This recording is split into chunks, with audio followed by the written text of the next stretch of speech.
예전에 영성 세미나를 할 때 어떤 분이 이런 얘기를 했습니다. 회복보다는 영성 전진이 어떻겠느냐. 회복은 과거 지향력이고 영성 정진은 미래 지향적이지 않느냐, 이런 얘기를 한 적이 있습니다. 회복보다는 정진이나 또 전진이 더 중요하다거나, 혹은 회복은 과거 지향적이라는 것은 이 단어들의 방향의 의미로 이해했기 때문에 아마 그렇게 말을 한 것 같아요. 근데 저는 이 전진이나 또 정진은 앞쪽의 것으로 말하고, 또 이 회복은 뒤쪽의 것을 말하는 그런 방향성이 아니고, 저는 본질을 얘기한 겁니다. 무슨 말이냐 하면은, 인간의 죄로 말미암아서 하나님과 인간의 관계는 단절되었죠. 그래서 신앙의 본질은 하나님과 이 단절의 관계의 회복에 있다고 저는 생각을 합니다. 그래서 이 회복이야말로 참된 신앙의 동기요 가정이라고 저는 봅니다. 얼마 전에 좀 안타까운 얘기지만은 부부 관계가 좋지 않아서 이혼 단계에 있는 분들이 오셨어요. 그래서 저한테 상담을 하는데 제가 그런 얘기를 했습니다. 결혼 초에 서로 사랑했던 그때 당시로 회복을 하면은 아무 문제가 없습니다. 이런 얘기를 했습니다. 그래서 이 회복이 참 중요합니다. 회복 없이는 전진이 있을 수가 없는 것이죠.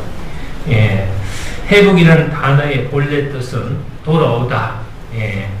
모든 회복의 뿌리, 본질은, 근본은 하나님 앞으로 돌아오는 것을 얘기하는 겁니다. 누가복음 15장에 나오는 탕자의 모습을 보면요, 아버지를 떠나면은 한껏 자유롭고 행복할 것 같아서 아들이 아버지에게 분가를 요청하게 되죠. 이 아들은 아버지가 맨날 일찍 일어나라, 일해라, 공부해라, 바르게 살아라, 이런 말을 하는 잔소리가 듣기 싫어서 아버지가 그들을 떠나 살기로 작정했던 것입니다. 하여튼 그는 성경은 이것을 가리켜서 하나님을 떠난 인간의 방종과 타락이라고 했습니다. 이 아들은 아버지께 탄 그 물질로 허랑방탕하게 막 생활을 하다가 그 모든 아버지께 가져왔던 물질을 다 쓰고 나서 나중에 깨닫게 됩니다. 배가 고프고 힘이 들어서 어느 집에서 일을 하다가 돼지가 먹는 지음나무 열매를 보고 우리 아버지 종들도 마음껏 먹고 마음껏 즐기는데 내가 왜 이런 꼴이 됐을까? 왜 이렇게까지 내가 타락했을까? 왜 이렇게 내가 거지가 되었을까? 이렇게 생각하기 시작한 거죠. 그렇게 생각하다가 그는 이제는 아버지께로 돌아가야 되겠다. 내가 어떤 일이 있어도 다시는 방황하지 않고 아버지께 가야 되겠다. 자, 아버지께로 돌아왔기 때문에 그는 회복이 됐습니다. 거지 누더기가 비단옷으로 회복됐고, 돼지처럼 주워 먹으며 먹었던 음식이 살찐 송아지 고기로 바뀌었고, 그리고 거지 탕자 버린 자식을 죽었다가 살아온 귀한 자식으로 바뀌어졌습니다. 주목할 것은 그가 회복을 위해서 취한 행동입니다.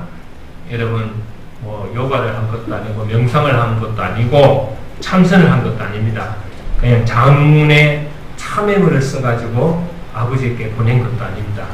무조건 그 자리에서 그 모습 그대로, 생긴 그대로, 추한 모습 그대로, 더러운 모습 그대로 아버지께로 되돌아 쓴 겁니다. 간 겁니다. 그래서 아버지께 무릎을 꿇고 해결을 한 거죠. 바로 이 관계와 신뢰가 회복되면은 모든 것이 저절로 회복됩니다.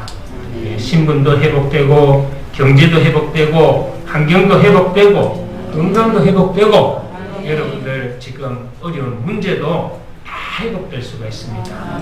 그냥 여러분들이 체면체리지 말고 여러분 자존심 내세우지 말고 고집 부리지 말고 그냥 하나님 앞에 무릎 꿇고 두 손 들고 기도하면 됩니다.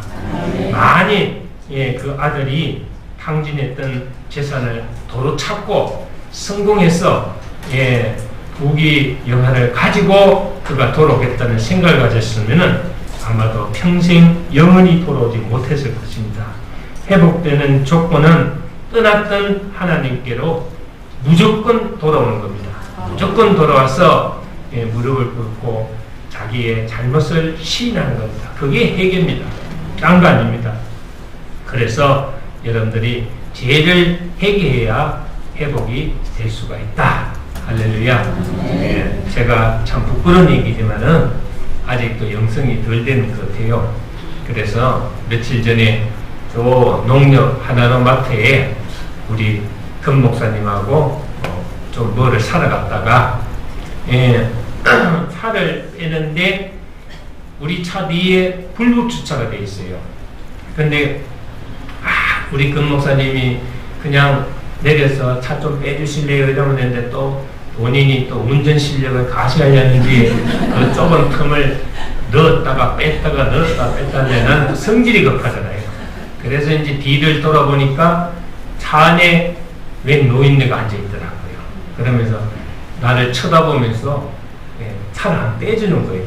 그 사람도 지각이 있는 사람 같으면은 나 때문에 저 차가 못 빠지는구나. 나는 불법 주차니까 내가 빼야 되겠다. 이렇게 생각을 해야 되잖아요. 그래서 또 제가 성질이 급해서 또 한성질 하거든요. 이게 이제 주님이 계시면 절대 안 나오는데 주님이 안 계실 때 들어오는 거야, 이게. 그래서 문을 열고 제가 그 차 좀 빼라 말이야 하고 과음을 질렀어요. 그랬더니 그때는 내가 깜빡해가지고 주님이 나갔을 때 제가 그걸 했단 말이에요. 그래서 문을 탁 열고 한번 감을 찔렀는데 감을 들이면서 창문 밑에 보니까 새생명교회 간판이 있어요. 잠깐 몇 초 사이에 주님이 나갔다가 다시 들어오셨어요. 딱 생각이 나서 이거 내가 잘못했구나. 감을 잘못 찔렀어요. 아니나 다를까 그 차에 있던 노인네가요. 야, 그분도 보통 분이 아니야. 하늘 내가 막 펄펄 오는데 막 욕을 막 육두문자를 쓰는데요. 손가락질 하면서 무슨 이런 욕을 막 해대는데 권 목사님하고 저하고 둘이가 그냥 권 목사님은 나 때문에 욕 얻어먹었죠. 그냥 욕을 있는 대로 얻어먹고 돌아서 나왔어요. 나오는데요. 기분이 나쁘고 그냥 속이 상하고 이게 아니고 제가 욕은 얻어먹었지만 잘 참았다. 네가 영성이 잘 돼 있다. 이 소리가 들려오면서 기뻐서 팍 웃었어요. 그러면서 내가 앞으로 교회 차 타고는 소리 안 질러야 되겠다. 그날 밤에 집에 가서 제가 엄청 회개를 했습니다. 하나님, 아직도 내가 안 죽었습니다. 아직도 제 안에 주님이 계시지 않는가 봐요 하고 회개를 했어요. 로마서에 보면은 그리스도의 영이 없으면 그리스도의 사람이 아니다. 여러분들 마찬가지입니다. 여러분들도 주님이 외출하시고 주님이 안 계시면 여러분들 드러나죠. 여러분들의 악습이나 모든 것이 나타나기 마련이다 이거죠. 여기서 우리가 주목해야 할 부분이 있습니다. 그것은 누가 우리를 회복하느냐 하는 거죠. 나도 나를 회복할 수 없습니다. 정치도 나를 회복하지 못합니다. 돈도 나를 회복하지 못합니다. 트럼프도 나를 회복하지 못합니다. 아시겠죠? 어제 트럼프 왔다는데 회복의 주권은 전적으로 누구에게 있습니까? 하나님께 있습니다. 하나님께 우리가 회복을 가져야 되겠죠. 시편 39편 15절 보면은 내가 떠나 없어지기 전에 나의 건강을 회복시키소서 하고, 또 이사야 38장 16절을 보면은 나를 치료하시며 나를 살려주옵소서. 하나님이 건강 회복의 정권을 다 가지고 계십니다. 이걸 믿고 회복을 기도하면은 반드시 구할 수가 있습니다. 질병뿐이겠습니까? 여러분들 인격이나 가정이나 신앙, 나라를 회복하는 것도 모두가 내가 하는 것이 아니고 하나님이 하시는 것입니다. 사도행전 1장 6절을 보면 주님이 승천하시기 전에 제자들이 물었습니다. 주께서 이스라엘 나라를 회복하심이 어느 때입니까? 하고 보니까 주님이 때와 기하는 아버지께서 자기 근안에 두셨다, 이렇게 말씀하셨습니다. 이 두 구절을 합해서 보면은요, 회복하시는 때와 근안은 누가 가지고 있다는 겁니까? 하나님이 가지고 계십니다. 전적으로 하나님의, 그래서 우리가 때와 시가 맞을 때, 일치할 때, 성령의 역사가 일어난다는 거죠. 그래서 오늘 본문을 통해서 무엇을 어떻게 회복하시느냐 하는 것을 우리가 한번 살펴보겠습니다. 여기 보면은 제일 중요한 말이요, 우리 51편 1절에 보면 하나님이여 주의 인자를 따라 내게 은혜를 베푸시며 주의 많은 긍휼을 따라 내 죄악을 지워 주소서, 이렇게 얘기했습니다. 자, 2절에 보니까 나의 죄악을 빨갛게 씻으시며 나의 죄를 깨끗게 제하소서입니다. 자, 7절 말씀 보세요. 우슬초로 나를 정결하게 하소서. 내가 정하리이다. 나의 죄를 씻어주소서. 내가 눈보다 희리다. 그렇습니다. 자, 여기서 눈보다 희게 회복시켜 주신다는 겁니다. 여기서 우리가 알아야 하는 것은 눈이나 비는 무겁기 때문에 대기권에서 형성되면서 땅으로 떨어지죠. 눈이요, 여러분들 알다시피 처음 눈이 결성될 때는 순결, 순배, 순수의 상징으로 깨끗한 그대로 흰눈입니다. 흰눈. 그렇게 내리는데, 내리다가 대기권에 있는 모든 먼지와 여러 가지 이런 것들이 오염돼 가지고 어떨 때 보면 눈이 누르거나 또 내려서 금방 검해지거나 이렇죠. 흰색으로 여러분들 내릴 때는 이 검정이나 빨간색으로 바뀌는 것은 굉장히 쉽습니다. 그런데 이제 중요한 것은 뭡니까? 검정이나 빨간 것이 흰색으로 변하기는 어렵다 그래요. 염색하는 사람들 그런 얘기예요. 빨간색이나 검정으로 바꾸는 것은 굉장히 쉬운데, 검정이나 빨간 천을 흰색으로 바꾸는 것은 염색을 여러 번 해야 되고 또 그거를 굉장히 많은 공정이 들어간다 합니다. 자, 여러분, 그런데 하나님께서 나와 먹물보다 검은 죄라도 핏빛처럼 빨간 죄라도 고백하며 또 용서받으며 또 흰눈처럼 희게 해주신다 그랬습니다. 그래서 이사야 1장 18절에는 보라 우리가 서로 변론하자 너희 죄가 주홍 같을지라도 눈과 같이 희어질 것이요 진홍같이 붉을지라도 양털같이 되리라 그랬습니다. 여러분, 요한계시록 7장 14절을 보면요, 한난을 이기고 나오는 많은 사람의 모습을 어린 양의 피에 그 옷을 씻어 튀게 하였다, 이렇게 나와 있습니다.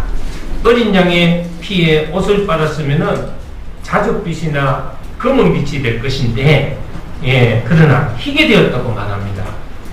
여기서 말하는 이 어린 양의 피는 십자가에서 흘린 예수님의 보혈을 가르치는 거죠. 예수님 보혈은 빨간 것도 희게 하고 검은 것도 희게 하고 어떤 것도 희게 하는 능력이 있습니다. 죄는 그대로 놔두면 사이고 사여서 여러분들이 그 죄의 무게에 견디지 못해서 무너질 수 있지만은 우리가 주님 앞에 나와서 엎드려서 회개하면은 그 죄는 빨갛게 씻어진다. 이렇게 얘기하고 있습니다. 이 참 재밌는 얘기죠? 예, 어느 날 비둘기하고 참새가요 다정하게 나뭇가지에 앉아서 얘기를 하고 있습니다. 눈 오는 날 어느 날요. 그러니까 참새가 얘기합니다.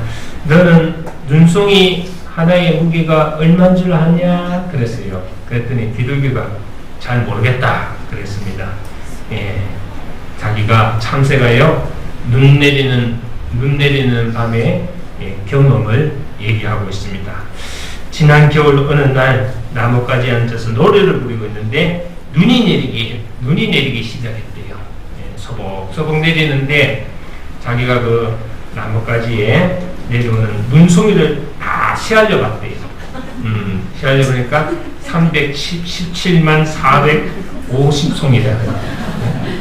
이거 기억할 필요 없습니다. 네. 그런데 마지막 눈송이 하나가 싹 내려오더니 가지에 딱 떨어지니까 나무가지가 딱 하고 부러지더래요.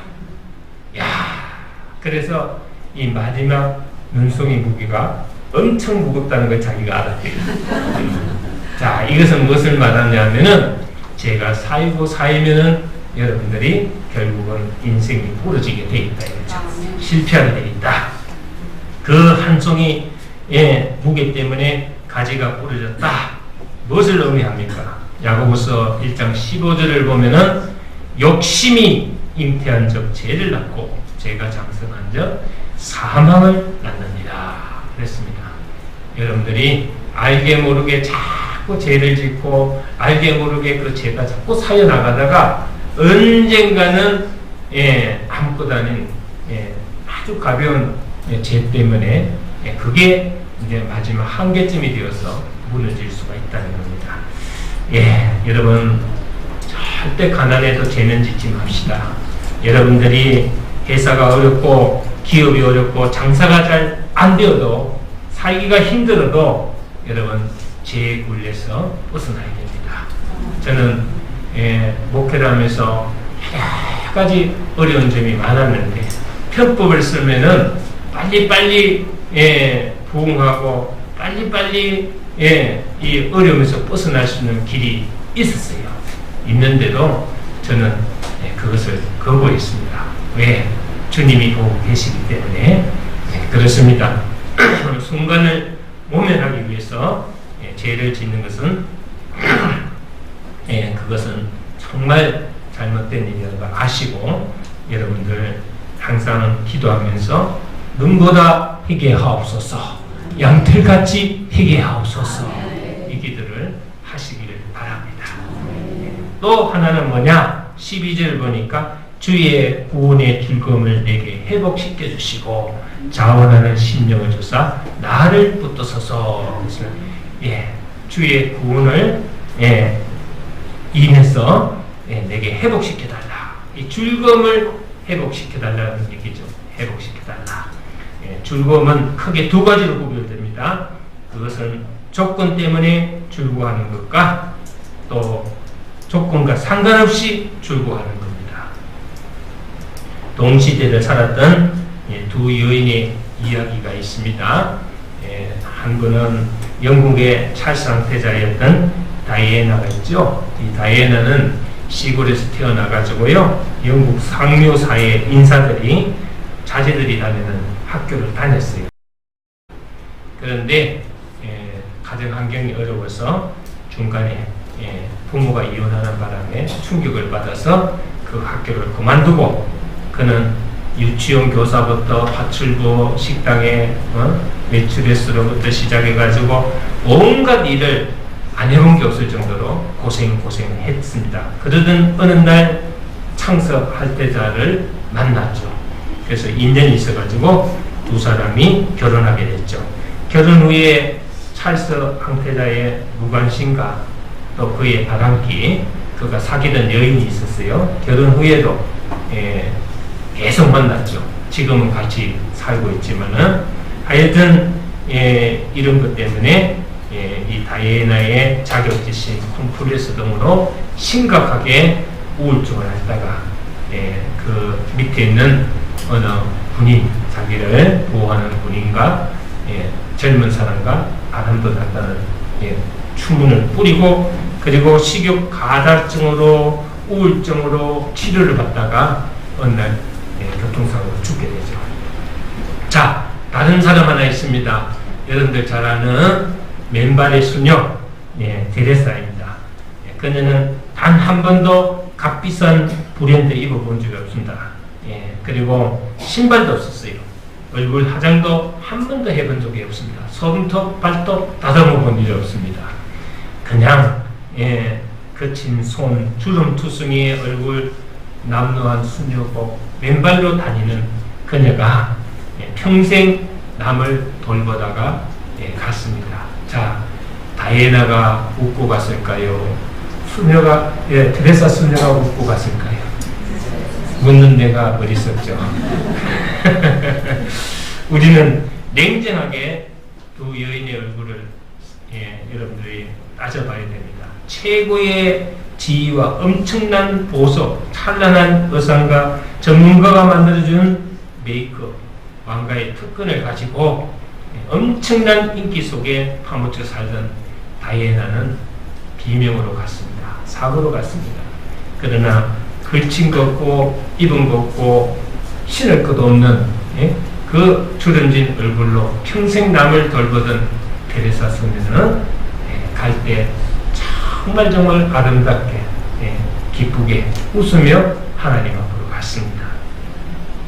여러분, 인생은 참 짧습니다. 그래서 솔로몬도 부귀영화를 다 누려본 전무후무한 왕이었는데 모든 것을 다 누려봐도 인생에 값진 것이 없어서 그는 헛되고 헛되며 또 헛되고 헛되다니 해야 될 새 것이 없도다 하고 고백을 했습니다. 솔로몬이 뭐가 부러웠겠어요? 뭐가 보지랐겠습니까? 그럼에도 헛되다 그랬습니다. 여러분, 짧은 세상 우리가 살면서 어떤 것이 인생의 진정한 가치인가, 절대 가치인가를 생각해 보시기 바랍니다. 시인의 강구를 주목해야 됩니다. 시인이 구한 즐거움은 이 세상 조건이 주는 즐거움이 아닙니다. 구원의 즐거움이죠. 구원의 즐거움. 주의 구원의 즐거움을 내게 회복시켜 주시고 자원하는 심령을 주사 나를 붙드사 그랬습니다. 여러분, 그렇습니다. 이 즐거움이라는 것은 하나님이 주시는 즐거움, 하나님 때문에 누리는 기쁨을 얘기하는 것이죠. 지금 우리는 즐거울 게 없습니다. 여러분들 보면 정치판은 온판 맨날 싸움판이고 경제는 어렵고 남북 간의 갈등은 있어가 언제 터질지 모르고요. 트럼프가 오고 뭐 시진핑이 오고 뭐 김정은이 와도 이게 해결될 기미가 없습니다. 우리는 정말 불안한 시대에 살고 있고 그런 삶을 우리가 살면서 한숨 쉬고 한탄하고 땅을 치고 통곡한다고 이 문제가 풀리겠습니까? 누가 잘했느냐 못했느냐 책임 밝히고 그리고 따진다고 이게 길이 열리겠습니까? 우리 기독교에서도 요즘 기독당이라는 게 생겨가지고요, 예수당이 아니고 기독당이 생겼어요. 그래서 뭐 문재인 하야 해다 하고 운동도 벌리고 내한테 전화도 오고 그러던데 우리는 정말 이거 우리가 해결할 수 없어요. 아무리 유명한 목사가 나서고 아무리 부르짖어도 이건 해결할 수 없어요. 이거는 기도의 문제예요. 제가 여러분한테 얘기했지 않습니까? 잠을 못 자고 밥을 못 먹을 정도로 고민이 된다면은 이거는 내 선에서 떠난 고민이다. 이거는 내가 해결할 수 없는 거예요. 내가 해결할 수 없는 것은 여러분들 영역에서 이미 벗어납니다. 그러면 그 내 영역에서 벗어난 것은 하나님께 기도할 수밖에 없습니다. 우리는 나라를 위해서 기도하고 이 살벌한 사회를 위해서, 살벌한 정치권을 위해서, 살벌한 내 가정을 위해서 기도하는 수밖에 없습니다. 그 기도만이 우리 문제를 해결하지, 내가 뭐 서명한다고 문재인이 내려오는 것도 아니고요. 내가 부르짖는다고 뭐가 바뀌는 것도 아닙니다. 우리는 주님 앞에 엎드려서 기도해야 된다. 할렐루야. 지금 아카데미 최우수 여우상을 받은 분이 한 분 있죠. 루이스 프렌치라는 사람입니다. 이 루이스 프렌치는요, 정말 제가 봐도 괜찮은 분인데, 아쉽게도 그 부모가요, 듣지도 보지도 못하는 장애자예요. 그래서 그 부모가요, 늘 프렌치한테 한 말이요, 삼남매입니다. 프렌치 삼남매에게 되풀이해서 가르치는 교훈이 있었어요. 그게 뭐냐 하면은, 너희는 듣지 않느냐, 너희는 보지 않느냐, 너희는 팔다리가 건장하지 않느냐, 그럼 무엇을 못하겠느냐.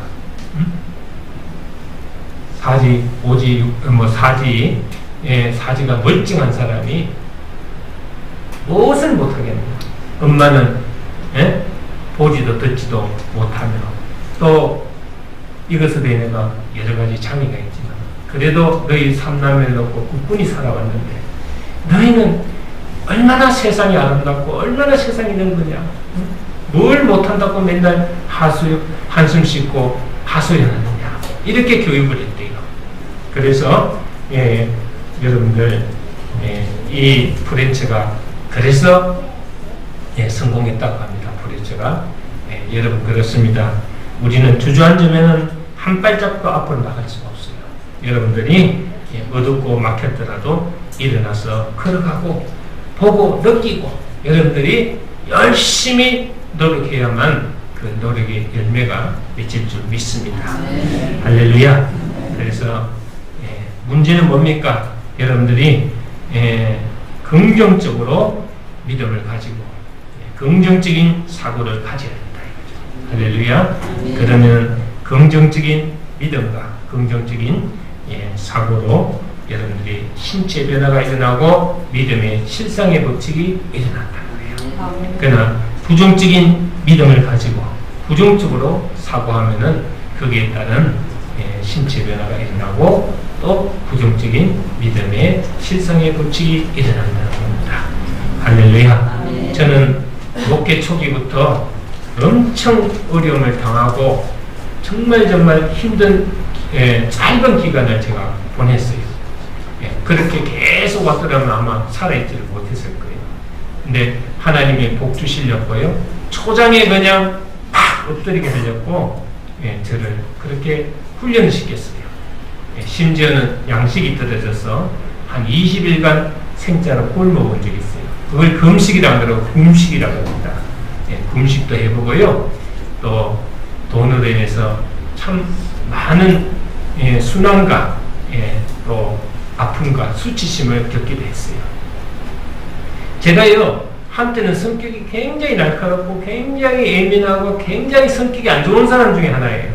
오죽하면 이름도 한기겠어요. 응? 옹기로 바꾸려고 그랬다니까, 이름을. 그만큼 제가요, 성격이 안 좋았는데, 그러한 고통과 아픔과 시련의 시간을 겪어서 회복하니까요, 아무나 비난하고 아무나 판단하고 아무나 정죄할 수가 없더라고요. 사람이 겸손해지더라고요. 아픔을 겪어보니까 아픈 사람 심정을 이해할 수 있고, 배고픈 사람이 배고픈 사람 심정을 이해할 수 있듯이, 그런 고난과 아픔이 결코 나에게 마이너스 인생을 살게 하는 게 아니에요. 잠깐 지나간 고난이지만은 그 잠깐을 통해서 하나님께서 들어서시더라고요. 그래서 정말 감사한 거예요. 그래서 저는 정말 여기 처음 나왔을 때도 여러분들 잘 알다시피 정말 뭐 100만 원 이하 되는 돈 들고 비행기표 한 장 들고 나왔지 않습니까? 그런데 20년 동안 하나님께서 얼마나 하나님께서 주시고 이끌어 주시고 은혜 베푸시잖아요. 그 이유는 뭘까요? 그 이유는 제가 항상 아까도 말했지만 주님이 떠나면은 내게 나와요. 내 성질이 나오고 내 고집이 나오고 확 나옵니다. 주님이 내 안에 있으면은 여러분, 주님이 인도하시고 주님이 축복하시고 주님이 모든 것을 다 해결해 주시는 거예요. 그래서 여러분들이 주님을 잃어버리지 않도록 회복신앙을 가져야 돼요. 회복신앙은 딴 게 아닙니다. 주님과의 관계를 여러분들이 소원한 관계를 더욱더 친밀한 관계, 밀접한 관계. 그런데 그렇죠. 가정에서도 부부가 탁 싸우면요, 서로 말 안 하고 등을 돌리고 서로 냉랭하다 보면 가정의 분위기가 다 죽어버리고 하는 일도 다 안 되고 그래요. 근데 부부가 관계가 좋으면요, 아이들도 공부 잘하고 가정의 모든 것이 그냥 형통하고 다 잘 돌아가요. 신랑이신 우리 예수님과의 관계가 여러분들이 회복되어야 여러분들이 모든 것이 다 잘 될 수가 있습니다. 할렐루야. 그래서 여러분들이 예전에 그 노벨 문화상 받은 영국의 극작가 버나드 쇼가요, 한 말이 있어요. 물 한 컵으로 그 사람이 긍정적인 사람인지 부정적인 사람인지 알 수가 있다. 그래서 물 한 컵을 반 컵을 딱 떠다 놓고요, 두 사람한테 물어봤어요. 긍정적인 사람은 물병에 물이 절반이나 들어있네요 했는데, 부정적인 사람은 에게 물이 반밖에 없네, 이렇게 부정적으로 나갑니다. 여러분들이 이 삶을 살면서 정말로 부정적인 사람이 되어서는 안 되겠다. 그리고 믿음을 가지고도 불신하고 여러분들이 하나님과의 관계가 깨지는 행위는 해서는 안 되겠다. 그래서 여러분들이 주일 성수도 잘 지키고 예배도 여러분들이 하나님께, 예배는 하나님 만나는 것이, 하나님을 만나서 여러분들이 불화한 관계를 회복시키는 과정입니다. 그래서 교회 중심, 예배 중심, 말씀 중심이 바로 교회의 3대 기둥이라고 합니다. 그래서 여러분들이 말씀을 듣고 또 깨달아야 되고 감동받아야 되고 그리고 실천해야 되고, 예수님은 우리의 기쁨과 즐거움을 회복시켜 주십니다. 그래서 바울은 빌립보 감옥에서도 찬송할 수 있었고, 로마 감옥에 있으면서도 기뻐하라, 즐거워하라, 건면할 수 있어요. 감옥에 있는 사람이 뭘 바깥에 있는 사람 보고 기뻐하라, 즐거워하라, 감옥에 들어간 게 자랑입니까? 감옥에 앉아있는 게 뭐 좋아요? 그런데도 그 사람들이, 감옥 밖에 있는 사람들이 보니까 세상에 시달리고 너무 고통스러운 거예요. 감옥 안에 있는 사람이 오히려 더 즐겁고 기쁘더라 이거예요. 그래서 여러분들 완전히 이 주객이 바뀐 겁니다. 그래서 밖에 있는 빌립보 교인들을 향해서 바울이 오히려 기뻐하라, 즐거워하라, 감사하라고 했습니다. 여러분들이 성공 조건, 행복의 조건이 따라주지 않아도 이 구원의 조건, 신앙의 조건 때문에 기뻐하고 즐거워하는 것이 바로 이 거룩한 즐거움이다. 할렐루야. 반드시 돈을 벌어야 웃고, 성공해야 웃고, 회사가 잘 되고 장사가 잘 되어야 기뻐한다. 이거는 거짓말이에요. 그러면 365일 중 기뻐한 날이 며칠 되겠어요? 좋은 일이 있어야 기뻐한다, 좋은 일이 있어야 웃는다. 이거는 여러분들이 다 엉터리 신앙을 갖고 있는 거예요. 내 안에 주님이 들어오시면요, 이 슬픔과 또 모든 고통이 다 떠나갑니다. 여러분, 슬픔은 슬퍼할수록 부피가 커진다는 것입니다. 염려, 걱정도 하면 할수록 부피가 커집니다. 한숨도 쉬는 버릇을 거듭하다 보면요, 2초, 3초 식부가 있고 소부가 있어요. 식부는 뭡니까? 가리지 않고 이것저것 얼굴에 맛있게 먹는 것을 식부라 해요. 소부는 즐겁게 먹는 거. 아시겠죠? 그냥 마음을 편안하게 가지고 반찬이 없어도 이것저것 맛있게 소리내어 웃으면서 먹는 게 소부예요.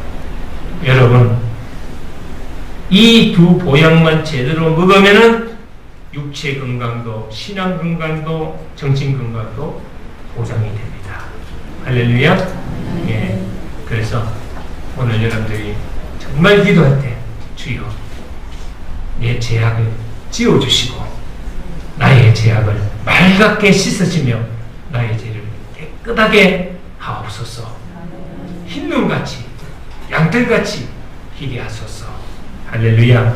그리하여 내 신앙을 회복하게 하시고 내 가정을 회복하게 하시고 내 사업처를 회복하게 하시고 내가 가는 곳마다 회복의 역사가 일어나게 도와주시옵소서 하는 기도로 여러분들이 모든 삶이 회복할 수 있도록 역사가 일어날 겁니다. 기도하겠습니다.